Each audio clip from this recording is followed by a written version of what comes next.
Greetings and welcome back to the Metal Command podcast. Tony here with you. Now let's talk about Helloween. Helloween is celebrating their 40th anniversary this year, and they have a tour starting in the fall. They are putting the finishing touches on the new album as well. And for those of you that may be new to the show, there is an interview with myself and Andi Deris from back in December, talking about the tour, talking about the 40th anniversary, and of course, talking about what the new album might sound like. For those of you that know me and know of me and know my background, many of you have also followed me on my radio show for a number of years when I had it. And many of you have also followed me from the very beginning. And for those of you that don't know, there is no band out there in the metal scene that I have followed more closely than Helloween, or that I have covered more than Helloween. They are my favorite band of all time. Really great group of guys. I've known them for a number of years now, probably close to 30 years, 27 years to be exact. And I thought to myself, what can I do on this show to celebrate the 40th anniversary of the band? So what I decided to do is I am going to talk about each one of their records, give you guys some perspective on those specific albums, and even play you some interview clips from the archives, because again, there is no band that has been a guest on the show more than Helloween has over the last 27 years. So I'm going to talk about each one of their albums. I'm not going to really go in order, but I am going to talk about each album at some point throughout the entire year. So, the first album I am going to talk about is the album Gambling with the Devil. And I have a lot of reasons as to why I'm picking this album first. Gambling with the Devil was a record that really helped move the needle for the band with the current lineup minus Michael Kiske and Kai Hansen, because obviously that happened before this. But one of the things, and one of the significant things about this record and about the tour is, one, the album was phenomenal. Number two, the management and the band did a phenomenal job as far as marketing this album and the tour. And this record and the tour that happened, the Hellish Rock Tour, where Gamma Ray was the opener. In the United States, where this band, most power metal bands in general, would have struggled to gain a fan base, this album and the way it was promoted moved the needle quite a bit for these guys. It really helped move the needle quite a bit from where it was previously. So I'm going to talk about all of that. And I'm also going to go back to some interview clips with Andi Deris and bass player Markus Grosskopf as well. So the album itself came out late 2007. It's really, really cool with the way they did the marketing they did for this record. So it was released with different versions throughout different regions, basically in the world. So they did market this with different bonus tracks. And when I think about this album, not only is this one of the band's best albums, but I think it's one of the most overlooked records from the band. It's kind of like, you don't hear people talking about this record, but then if you bring it up, everyone's like, oh yeah, I love that album. You have Pain in the World, you have the Bells of Seven Hells, and they start bringing up a lot of songs on the record. But in my opinion, everybody that wrote tracks on this album wrote some of the best music they've ever written. And again, it really made a lot of inroads to the United States with the tour that happened. Plus, the really cool thing about it is when they had the tour, Gamma Ray was the opener. They did an encore by bringing Helloween and Gamma Ray on stage. I'm going to flash some tour photos up a little bit later once I get to that. So let's talk about the album first. So the one thing I will say about this, aside from the record being very good, all of the bonus tracks that were recorded for this album are among some of the best bonus tracks recorded for any Helloween album. I just want to throw that out there. So let's start with it. So you have a track called Crack the Riddle. It's an intro. And you have Biff Bifford from Saxon. Actually, he's doing a narration on the actual intro of the album. And they actually did something really cool. One of the things they did to market this album is you had to solve the riddle. And if you could solve the riddle, I believe you could go and meet the band at some other continent somewhere.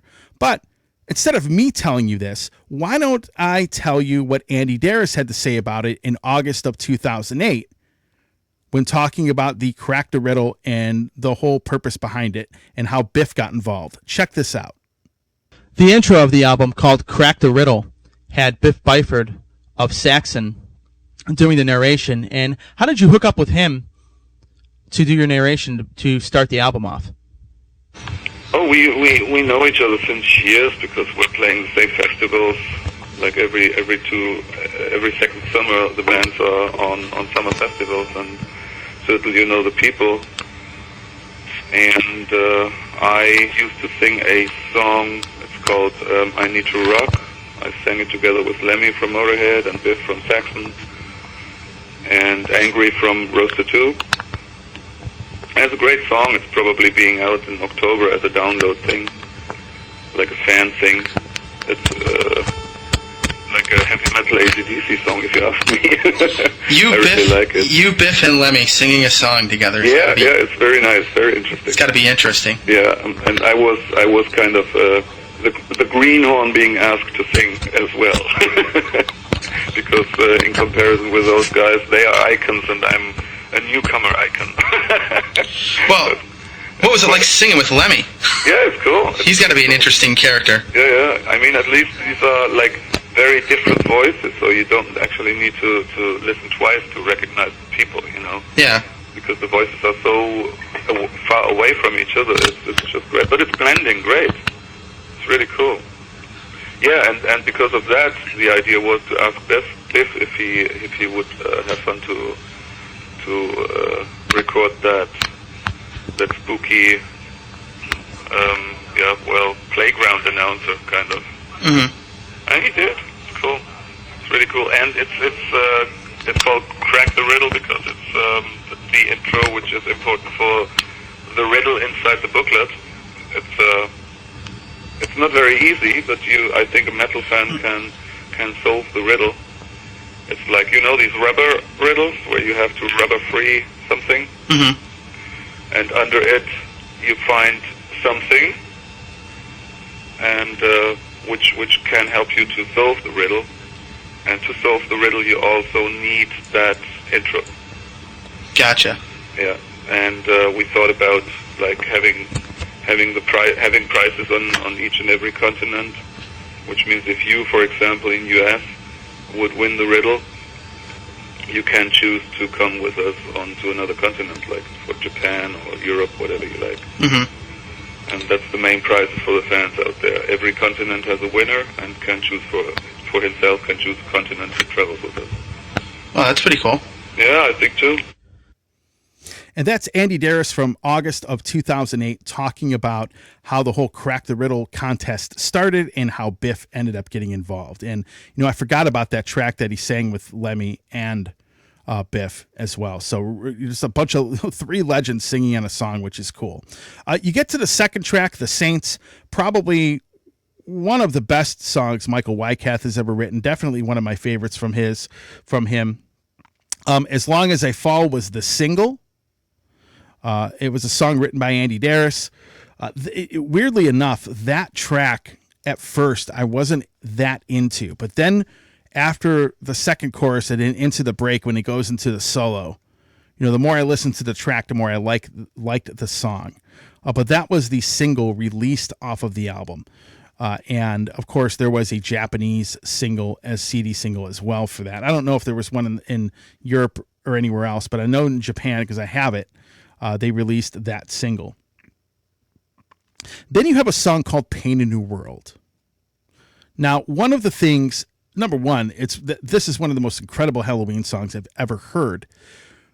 But number two, they used this song to promote the Hellish Rock tour with Helloween and Gamma Ray here in the United States, which was actually a very smart thing to do, because the style of power metal they play in that song is more along the lines of what people in the United States like to hear. And to hear more about that, this is Markus Grosskopf from September of 2008 talking about why they picked the song Paint a New World to help market the upcoming Helloween tour, the Hellish Rock tour, here in the United States in fall of 2008. Check this out.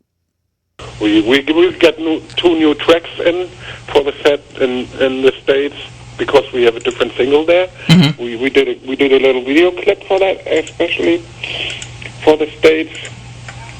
And yeah, we come over, we play, we see what happens. You're all invited to come and have some fun and share a beer with Helloween.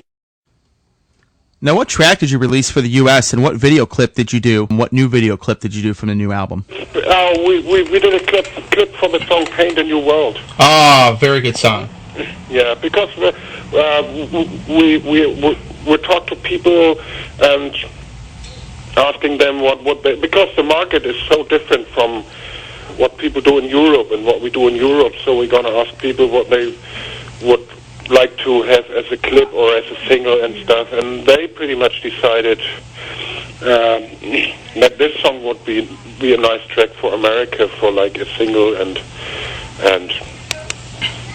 for like a clip and stuff like this, you know. Mm-hmm. So why not doing it? We did a little clip in Spain, some live shootings, and you know, I like the song. I love it.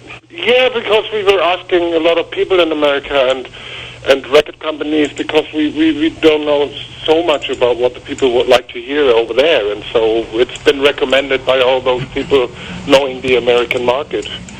And as it is a song we have on the album we all love so much anyway, we agreed, you know.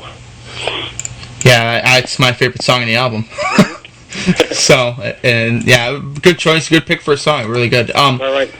And that is, of course, Markus Grosskopf, bassist Markus Grosskopf from Helloween, talking about why the song Paint a New World was picked to help market the band here in the United States.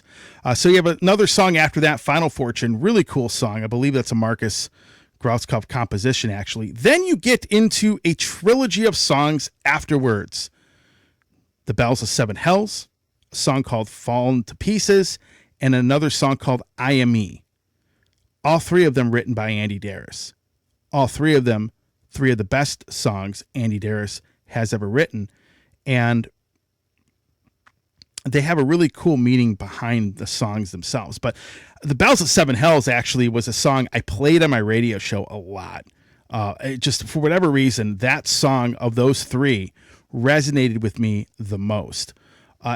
And again, Andi Deris being a really, really good songwriter. And if you go back to the interview with Michael Kiske, he even kind of talks about that. I think the interview with Kiske's a couple years ago now, but he had talked about how Andy's a really good songwriter, which he is. And that trilogy of songs actually had a really, really cool meaning behind them. And to give you more perspective on that, again, here is an interview clip with myself and Andi Deris in August of 2008, where he talks about what this trilogy of songs actually means. Check out this clip. Lyric-wise, as I already said, it's all about gambling with the devil. Mm-hmm. Little personal life things, gambling with the devil, up to the political big stage. Mm-hmm. Everything is in there. Well, there's a kind of trilogy of three songs, more or less, belonging together, which would be the Bells of the Seven Hells, fading into Fallen to Pieces, and that one fading into I Am Me. Yeah.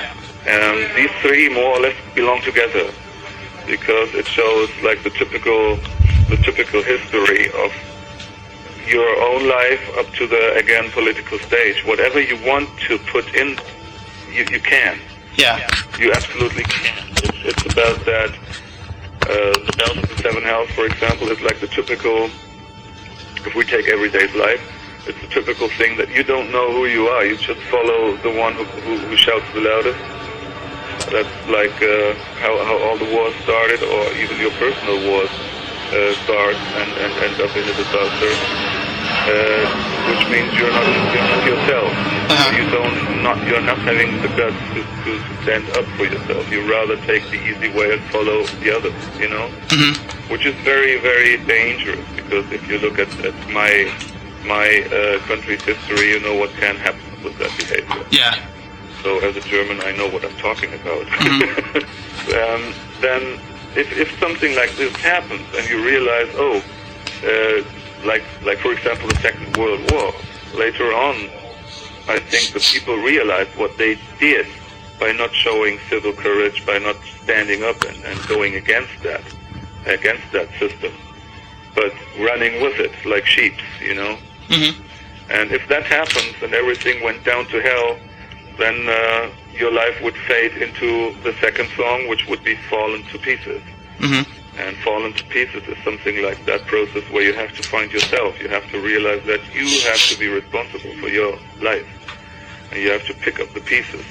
You have to kind of rebuild yourself, rebuild the cities, rebuild the world in the most, well, in a not perfect world.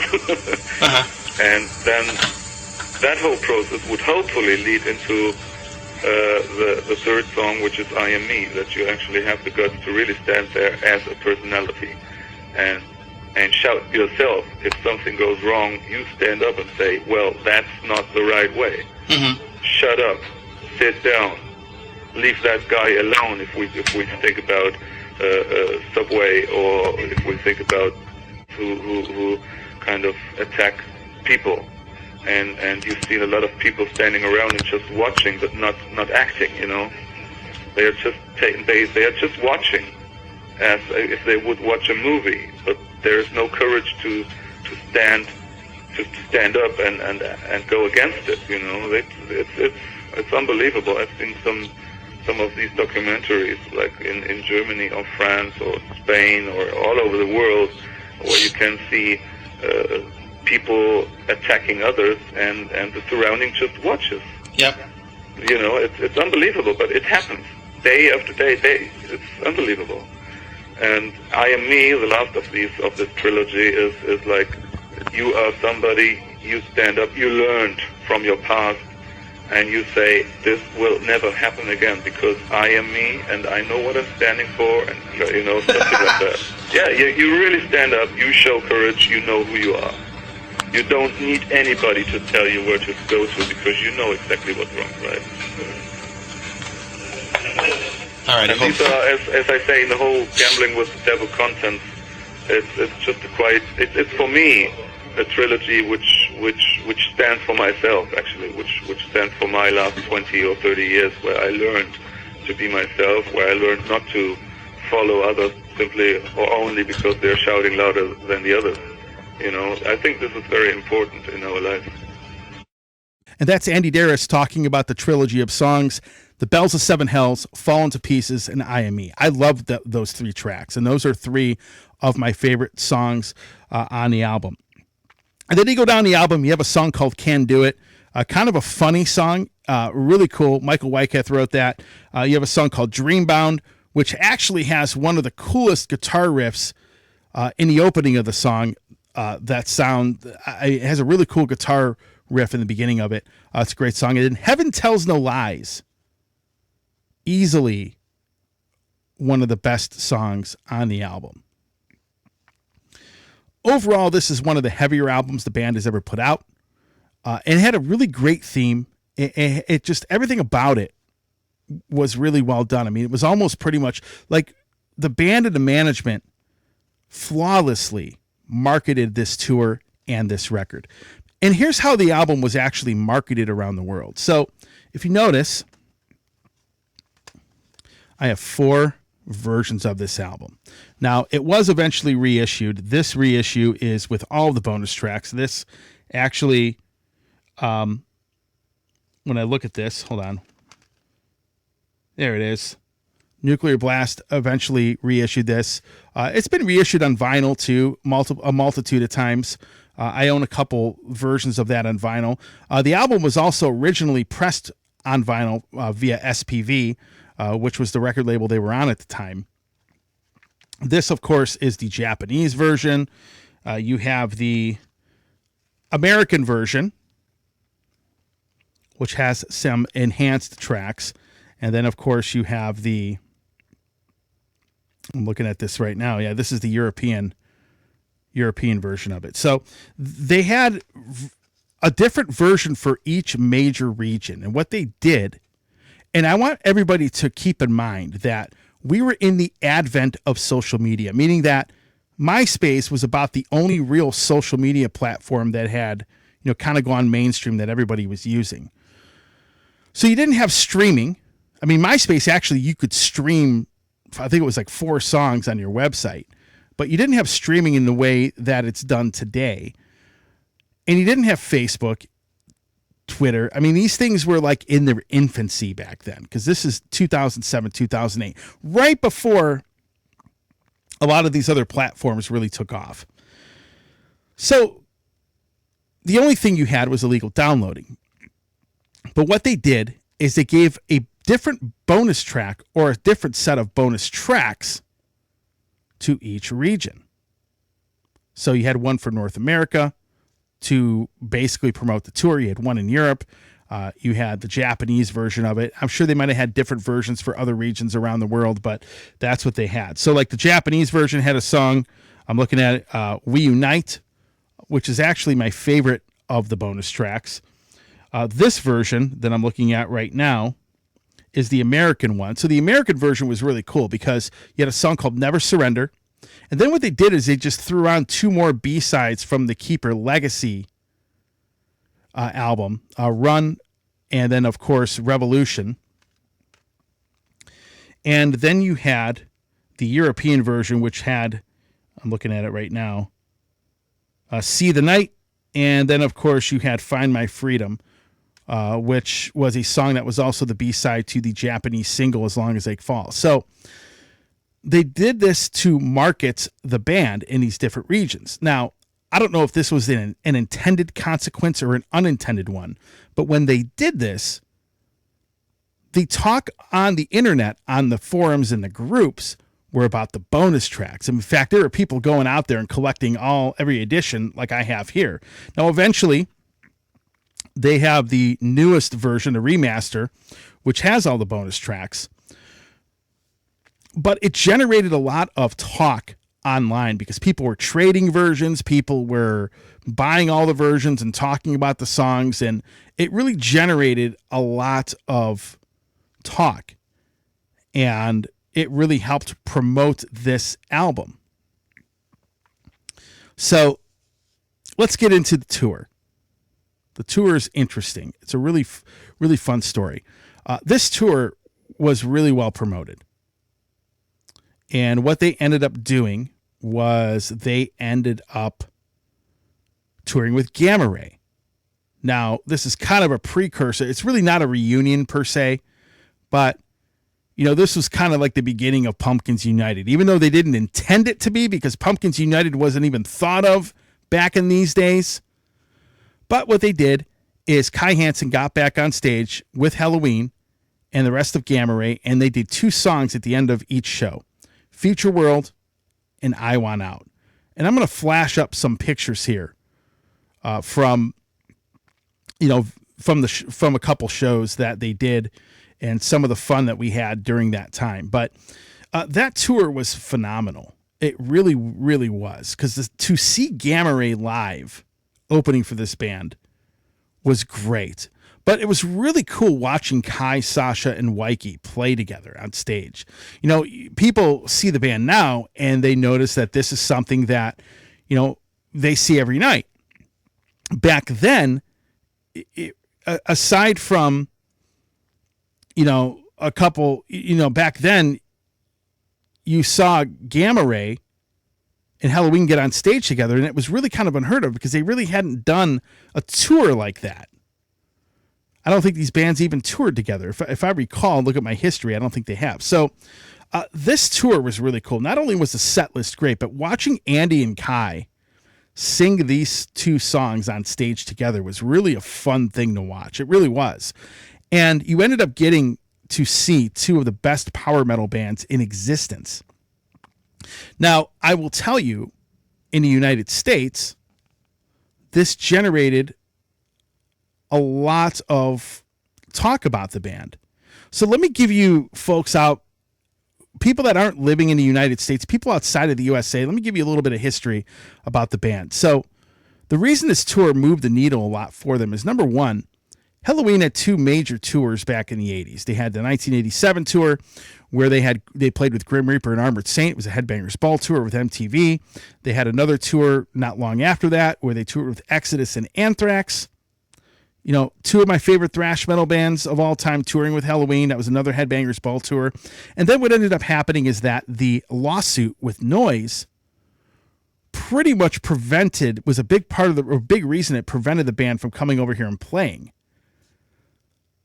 So that tour in 1989 and 90 that they did, I think it was 1989 that they did in the United States, nobody saw Helloween play or even heard of them over here, aside from maybe my show and a few others like myself, until they played one show in New York about 9 years later in a small club called Coney Island High in Manhattan. And then they really didn't do any kind of touring until the Rabbit Don't Come Easy album came out in 2003. And even back then, the shows were kind of limited. So they really, for close to 20 years, really didn't have a lot of presence over here. So I remember this vividly. Back in 2008, and I mentioned this before, you didn't really have streaming, but what you did have at the radio station I was at, we streamed over the internet. And the stream over the internet, we actually had been doing it for quite a while, but it really became a bigger thing with high-speed internet. And we streamed over the internet, and that's when my show started to really gain a lot of listeners, a lot of people outside of the Cleveland area, and there were quite a few people, that were calling the show and listening to the show from different places in the world because it was streaming on the internet live. People would catch the show live. But after this tour happened, and while it was happening, the amount of people that would call me or message me or would email me saying, I never knew this band was still around. People that had gone and seen them in the late 80s. People who had never heard of them heard me playing a lot of that music that they had, a lot of the music that, they had put out over the years. And what ended up happening was a lot of the people that really hadn't heard much from the band really started to pay attention. Even if they didn't go to the shows back then, I had more emails and phone calls about Helloween during that year than I had pretty much, the 10 previous years combined. I think it was the 10th year of the show. So it really raised the awareness of the band over here. And that's what that tour did. And the way that the management promoted it was great. Now, were they selling out big rooms like they do in Europe or that they do in South America or Japan? No, because again, the band barely had a presence over here throughout a 20-year period. I mean, the Rabbit Don't Come Easy tour, they played shows here. Like that was their first actual real tour in the United States since 1989. So it had been 14 years. But they basically had to almost start from scratch when coming over here and playing in the USA. Now, are they playing, they're playing bigger rooms. I see more people at the shows. More people talk about them here now with the whole Pumpkins United thing. But it took some investment. It's taken some time. And the U.S. audience has slowly grown here. So that is the significance of this. And the other reason I brought this album up is that you had a lot of, you had Gamma Ray, and, we talk about Pumpkins United, right, with Kai and Kiske. Well, you had Kai going on stage with the band and the rest of Gamma Ray at the end of all of these shows during this tour. And that was a cool thing. It really was. And that was the first time people really saw that on a consistent basis. Now, as far as how the album was received by people, let's kind of go into that a little bit. And I'm going to end it off here. This album was received quite well when it came out. Reviews were fantastic, and people really loved this album. The two previous albums did get a lot of criticism in the press. So let me talk about Keeper Legacy really quick. And I'll touch on this more when I talk about that record. But Keeper Legacy ended up getting a lot of criticism, not because of the music, but because they talked about, they kind of referenced the two, biggest, most influential albums they had put out to date. They're talking about the legacy of the Keeper albums. And some people, of course, ended up getting offended by that. And even though the music on the album was great, the music was sort of overlooked by people that, regardless of how good or bad it was going to be, they weren't going to like it. That's truly what happened to that album. Rabbit Don't Come Easy, which I'm going to talk pretty in depth about that one. That album was very good. It did receive some positive press, but you did have a lineup change. Now, when you listen to the interview I did with Sasha Gerstner a couple years ago, we talk a little bit about the Rabbit Don't Come Easy and what it was like for him to come back into, come into the band for the first time. And we talked about Helloween taking risks with the Unarmed album. And of course, naming an album Keeper, the Seven Keys to Legacy. And that's one of the things that Helloween has done. And they've never been afraid to do. If you look at the songs they've written over the last 40 years. So this album was really well received. The promotion of this record was fantastic. The way they were really marketing this with the contest and with the different versions in each region. And on top of that, the songs were just good. And the tour, having Gamma Ray tour with Helloween, it's like a can't miss tour. So they did a really great job promoting this all the way around the world. Props off the bottom row for that. And the band really wrote an incredible album. There's some really good photography in there. I believe Sasha did a lot of that. Sasha's a tremendous photographer. One of the things that we talk about on occasion when I do see the guys, but this album's still one of my favorites. Is it top 5? Probably not, but just outside of that top 5 spot as far as my favorite albums from Helloween. So those are my thoughts on Gambling with the Devil.